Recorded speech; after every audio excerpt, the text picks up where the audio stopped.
왕이 길갈로 건너오고 김함도 함께 건너오니 온 유다 백성과 이스라엘 백성의 절반이나 왕과 함께 건너니라.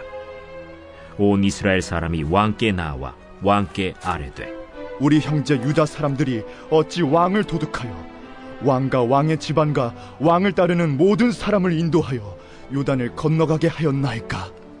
모든 유다 사람이 이스라엘 사람에게 대답하되, 왕은 우리의 정치인 까닭이라. 너희가 어찌 이 일에 대하여 분내느냐?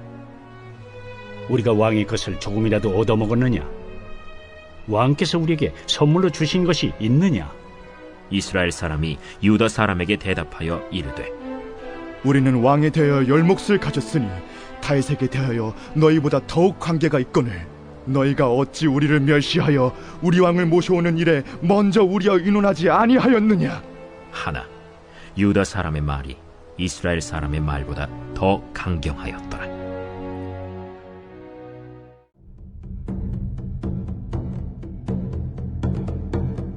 마침 거기에 불량배 하나가 있으니 그의 이름은 세바인데 베냐민 사람 비그리의 아들이었더라.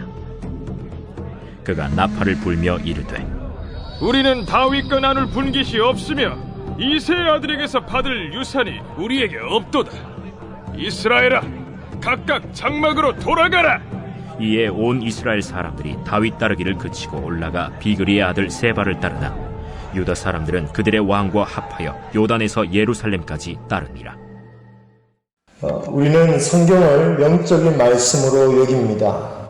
하지만 영적인 적용을 하기 전에 필요한 것은 성경이 말씀하고 있는 바를 정확하게 이해하는 것이 중요하죠. 성경에서 말하는 바를 제대로 이해하지 못한 상태에서 영적으로만 해석할 때 성경은 혼란스러운 말씀이 되는 겁니다.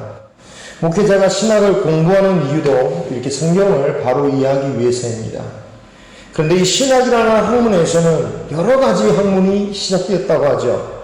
지금은 전혀 다른 길로 걷고 있는 과학이나 철학, 이와 같은 학문들도 신학 안에서 시작되었다고 합니다.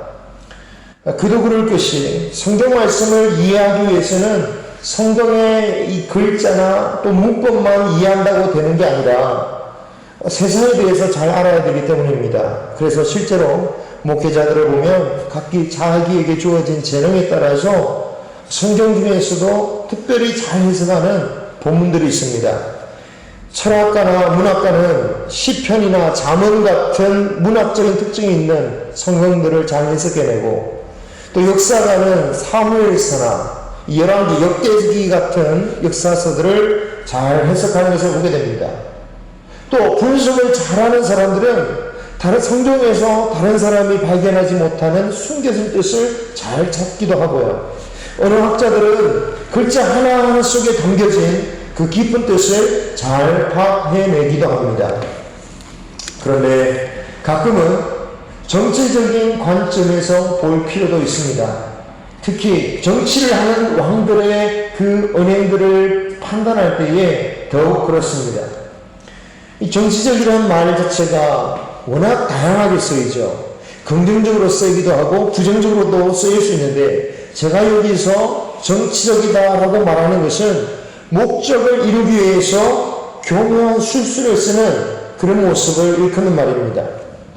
그렇기 때문에 이 말씀을 이런 해석을 들으면서 은혜가 별로 되지 않는다라고 느끼실지 모르겠지만, 그러나 이 가운데에서도 이런 해석을 통해서도 하나님 주시는 중요한 교훈을 얻을 수 있는 거예요.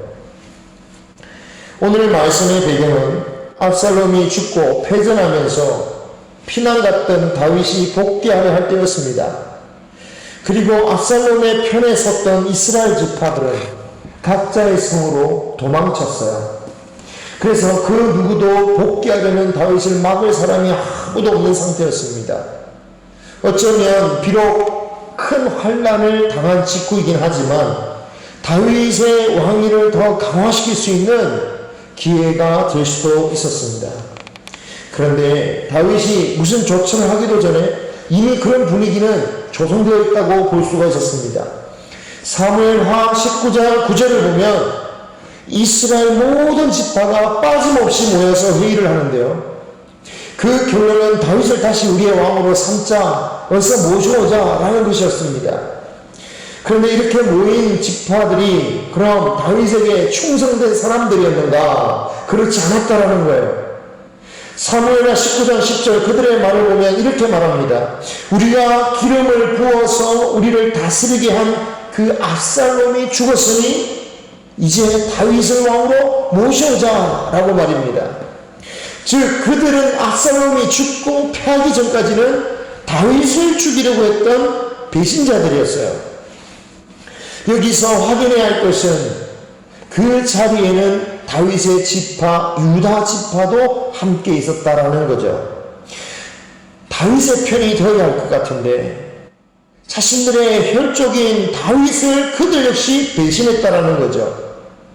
그리고 그랬더라도 이제는 빨리 정신을 차려서 누구보다도 빨리 다윗을 모셔오자라고 해야 될 것 같은데 오히려 그들은 잠잠히 있었고, 그래서 다른 지파 사람들이 다윗을 도로 모셔올 일에 대해서 잠잠하고 있으면 되겠느냐라고 말하고 있습니다. 어찌되었건 이런 일들은 하나님의 은혜인 줄 믿습니다.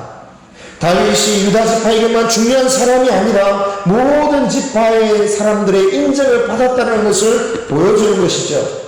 그렇기 때문에 이 다윗이 자신의 왕권 강화를 하기 위해서 뭔가를 특별히 하지 않아도 하나님께서 다윗을 도와주신다는 것을 우리가 확인할 수 있습니다. 피난가 있는 다윗을 위해서 하나님은 끊임없이 역사하시고 인도하고 계셨다는 거죠. 다윗이 해야 할 일은 이제 이 이스라엘 지파들의 환대를 받으면서 복귀만 하면 될 것 같습니다. 이런 이스라엘 지파들의 회의 소식이 다윗에게까지 전해졌습니다.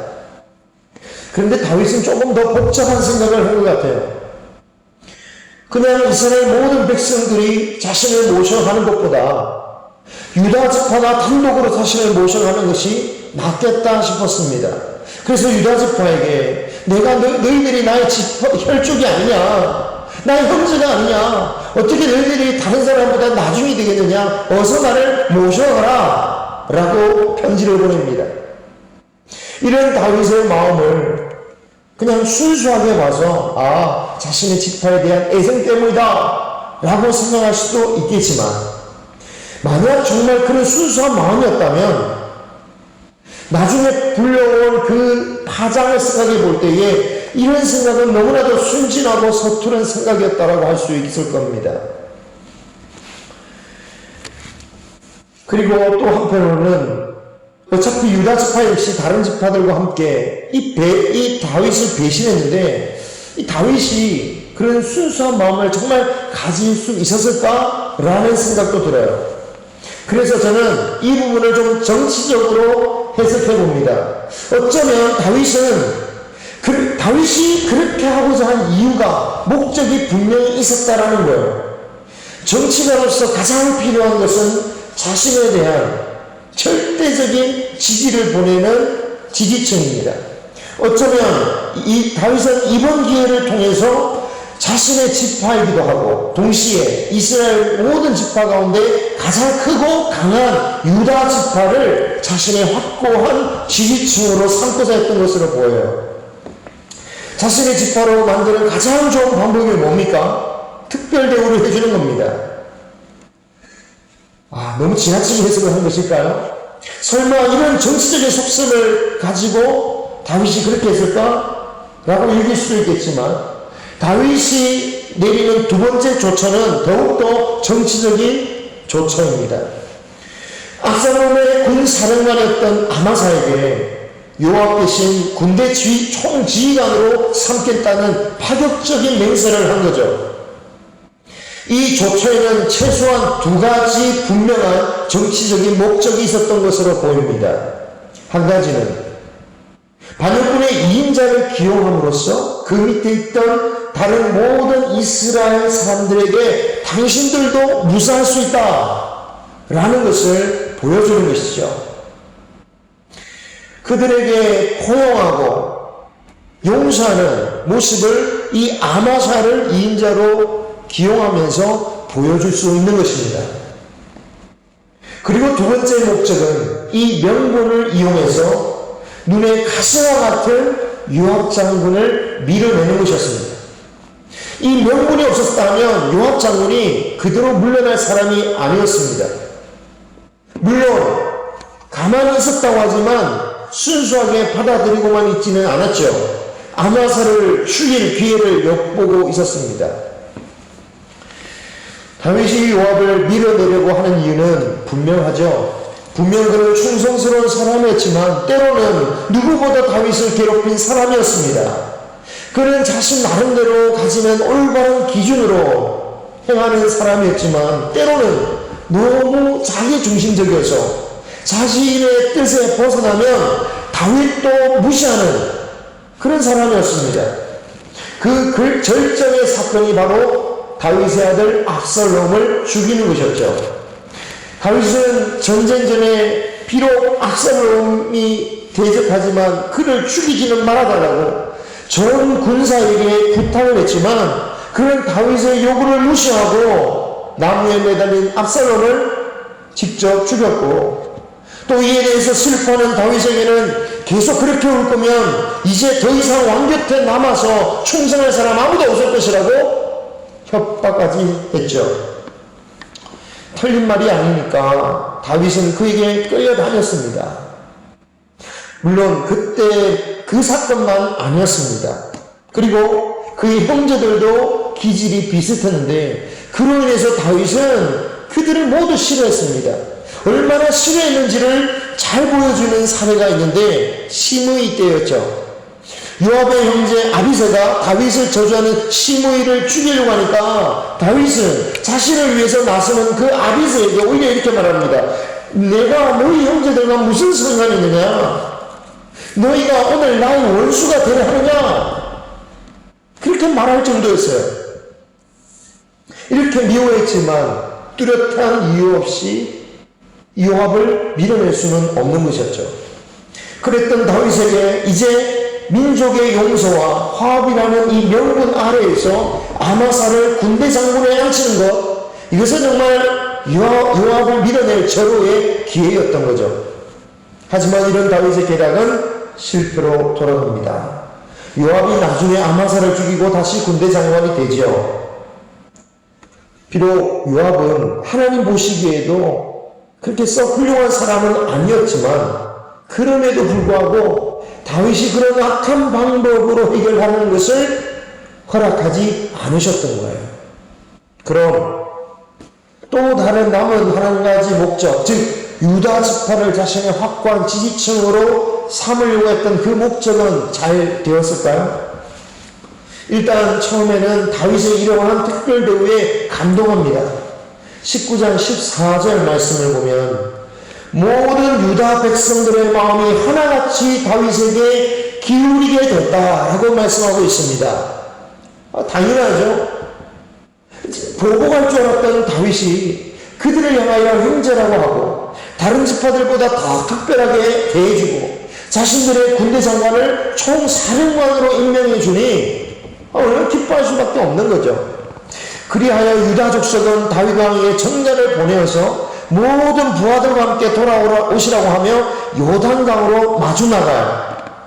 그런데 역시 19장 40절을 보면 이때 유다 백성뿐만이 아니라 이스라엘 백성의 절반이나 되는 사람들이 왕과 함께 요단을 건넜다라고 말하고 있습니다. 여기서 우리가 살펴볼 두 가지가 있는데요. 우선 본문에서 말하는 마중이라는 의미가 건너오는 왕을 그냥 강 건너편에서 기다리고 있는 게 아니라 그들이 먼저 강을 건너가서 다시 왕과 함께 다시 건너오는 것을 의미했다는 것을 알 수 있어요.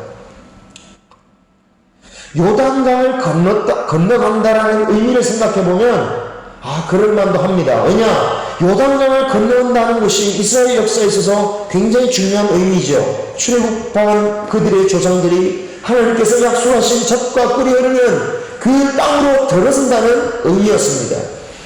그리고 이스라엘 백성들이 여호수아와 함께 요단을 건너 나라를 세웠던 것처럼 다윗과 함께 다시 건너온다라는 것은 다윗이 세우는 나라에 함께 한다라는 거죠.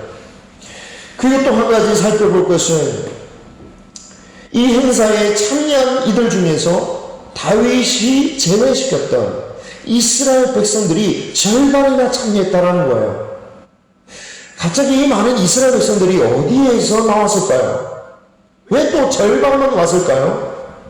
이때의 상황을 유추해 볼 수 있는 근거가 두 가지가 나오는데요. 먼저는 용서를 구하러 온 시므이와 베냐민 지파 사람들과 그리고 나중에 와서 불평하는 이스라엘 백성들의 모습을 보면 알 수가 있어요. 먼저 19장 16절을 보면 시므이가 베냐민 사람들 1000명과 함께 급하게 유다 사람과 함께 왕을 맞으러 왔다라고 말하고 있습니다. 왜 급하게 왔을까요? 유다 지파가 공식적으로 알려준 게 아니기 때문입니다. 다윗을 맞이한다는 그 정보를 듣고 오다 보니 급하게 갈 수밖에 없었던 거죠. 그나마 베냐민이 유다에 거의 붙어 살았기 때문에 그 정도였는데 멀리 사는 다른 지파들은 지체할 수밖에 없었겠죠. 그래도 그 와중에 잿발을 듣고 온 이스라엘 백성들이 절반 정도 되었다라는 겁니다. 그리고 나머지 이스라엘 백성들은 다 건넌 후에서야 도착했습니다. 41절을 보면 개역개정에 우리가 가지고 있는 개역개정에서는 온 이스라엘 사람들이라고 되어 있는데요. 번역이 조금 부족합니다. 원어 또는 영어 또는 또 다른 한글 번역 성경들을 보면 이 부분을 어떻게 설명하냐면 갑자기 온 이스라엘 백성들이라고 말하고 있어요. 그러니까 그들은 뒤늦게 듣고 불이 나게 온, 그래서 이미 요단강을 건넌 다윗 행사에 참여하지 못한 나머지 이스라엘 백성들이었다라는 거예요. 요단강을 건너는 것이 의미심장하였다는 것을 앞서 말씀드렸는데 이런 행사에 참여하지 못하니까 이것은 결코 가벼운 문제가 아니었죠.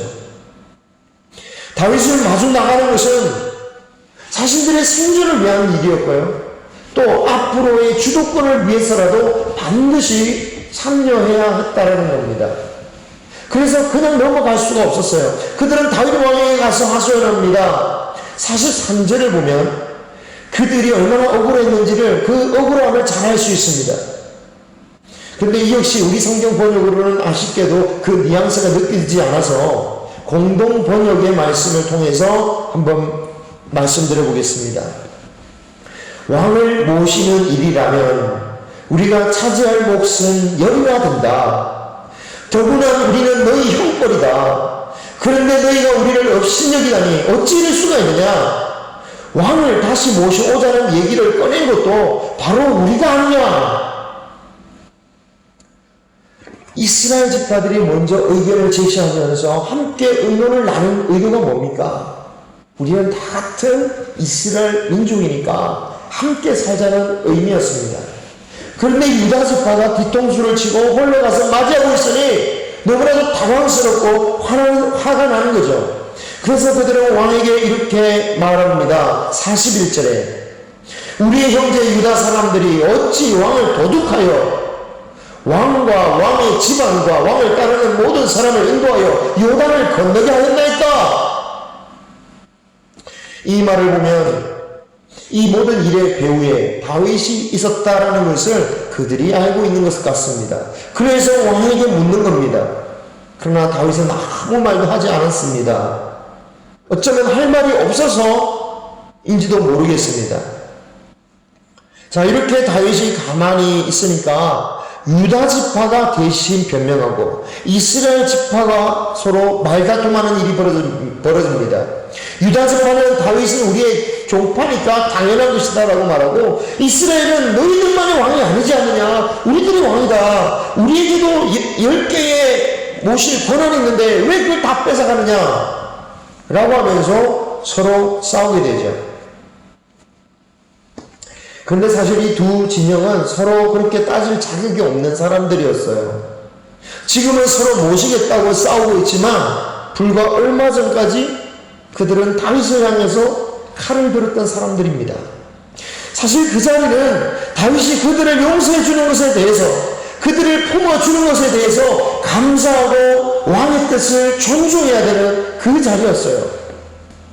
그런 면에서 이스라엘 지파들은 그런 왕의 뜻을 존중해야 했고, 동시에 유다 지파는 왕의 선택에 감사하고 다른 지파에 대해서는 겸손해야 됐습니다. 하지만 사람은 자신이 받은 은혜, 그것을 생각하지 않고 자기의 앞에 있는 이익을 위해서 싸우기 참 쉽죠. 결과적으로 왕이 지지한 유다가 더 강경하게 말했고, 이스라엘은 더 이상 어찌할 도리가 없는 지경에 이릅니다. 그리고 바로 그때 세바라는 불량배가 등장하죠. 여기서 불량배란 우리가 흔히 사용하는 불량배, 그런 사람은 아닐 거예요. 다만 이 히브리 원어로 보자면 무익하고 비열한 인간, 그런 정도의 의미의 사람이었어요.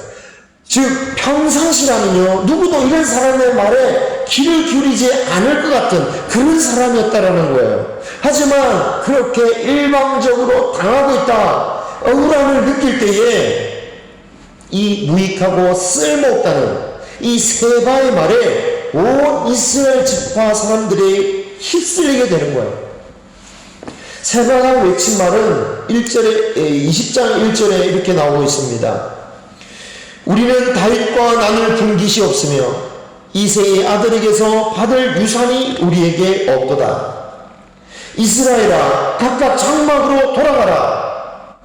이런 말에 이스라엘 모든 사람들이 다윗 따르는 것을 멈추고 세바를 따르기 시작한 거예요. 그래서 결국 다윗은 유다 지파만 데리고 예루살렘에 가게 되었습니다. 여러분, 이게 다윗이 원하는 것이었을까요? 전혀 그렇지 않겠죠. 다윗이 원했던 것은 유다 지파의 세력을 등에 업고 그것을 바탕으로 다른 모든 지파들을 잘 다스리는 것이었을 거예요. 그런데 오히려 그로 인해서 모든 지파를 잃어버리게 되는 상황이 되는 거죠. 다윗은 이 상황을 유다 지파를 통해서 통제하려 합니다. 그래도 유다 지파만큼은 이제 확실한 자신의 편이 되었다라고 생각했겠죠. 그래서 아마사 사령관에게 3일 내로 모든 유다 사람들을 모아서 나에게 데려오라고 명령을 내립니다. 이스라엘 지파의 공격을 대비하기 위해서였겠죠. 그런데 어찌된 일인지 이 일이 지체가 돼요. 오질 않아요. 사람들이 모이지 않습니다. 무슨 말입니까?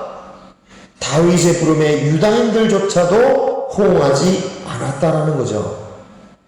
유다 지파만큼은 열렬히 자신을 지지해 줄 줄 알았는데 이 유다 지파마저 호응하지 않고 있는 거죠. 민심이란 게 뭡니까? 순식간에 바뀌는 거 아니겠습니까? 이로 인해서 아마사는 제때에 돌아올 수 없었고 계속 지체되었습니다. 다윗은 이에 굉장히 충격을 받은 것 같아요. 그래서 이런 말까지 합니다. 이 세바가 압살롬보다 더 큰 해를 준다. 이 모든 일에 책임이 세바에 있다는 거죠. 그런데 다윗의 말에 따르면 정말 압살롬보다 세바가 더 엄청난 악인처럼 보이는데 정말 그럴까요? 그는 압살롬과 비교할 수 없는 사람이에요. 좋은 의미가 아니라 나쁜 의미죠. 그는 압살롬처럼 평상시에 사람들에게 인기 있는 사람이 아니에요. 어떤 영향력을 미칠 수 있는 사람이 아니었습니다.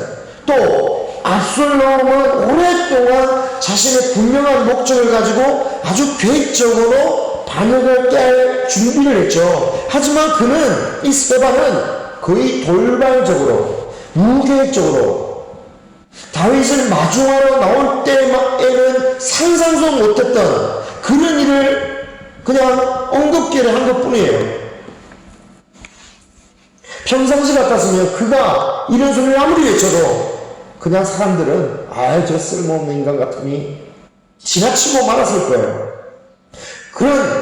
그런데 그렇게 아무 의미 없고 쓸모없는 세바, 그 세바를 압살롬 때보다도 더 큰 위협으로, 그 큰 위협이 되게 한 이유가 뭐냐? 그것은 바로 다윗 자신의 정치적인 계산 때문이었다라는 거죠.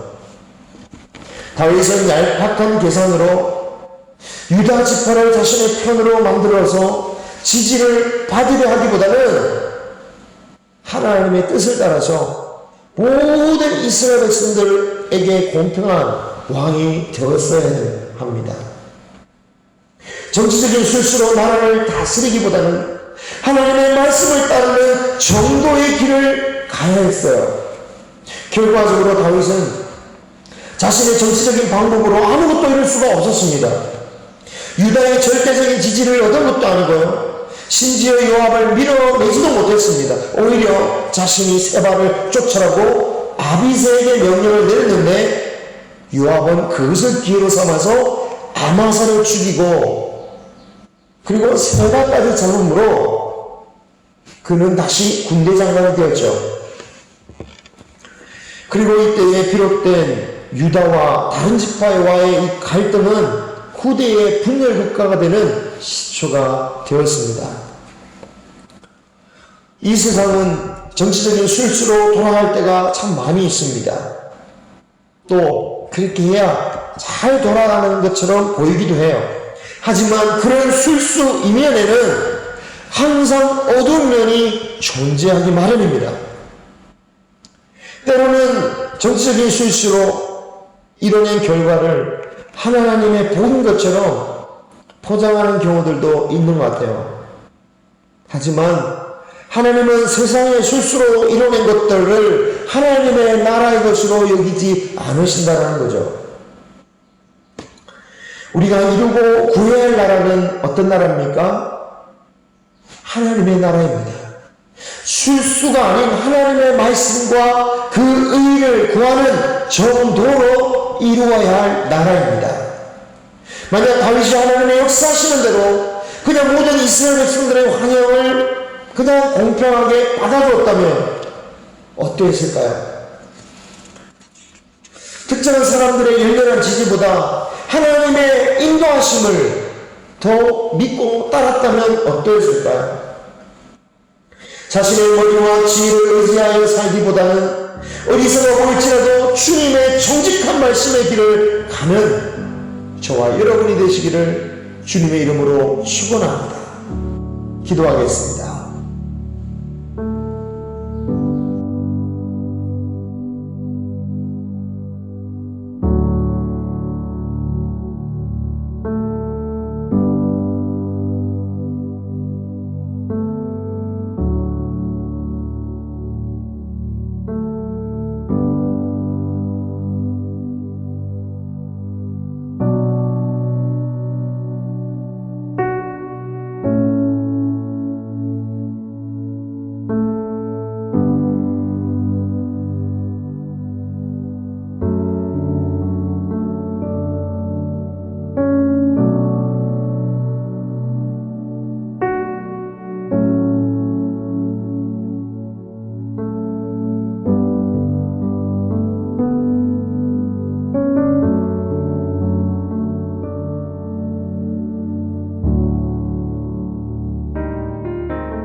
눈물이 많구나.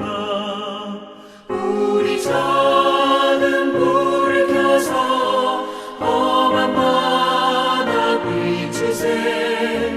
물에 빠져 헤매느니 건져내어 살리세.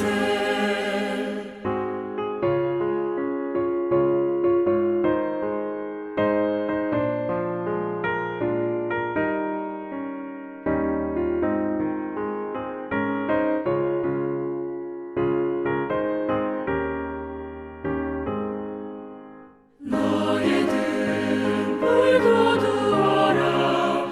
거친 바다 비춰라. 빛을 찾아 헤매느니 생명선을 건져라. 우리 작은 불을 켜서 험한 바다 비추세. 물에 빠져 헤매느니 건져내어 살리세.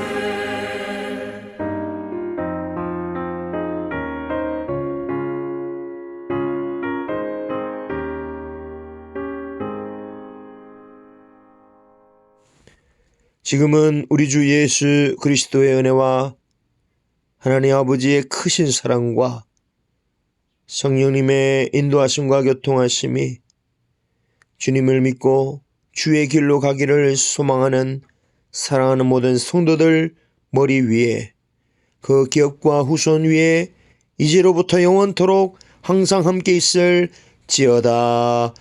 아멘.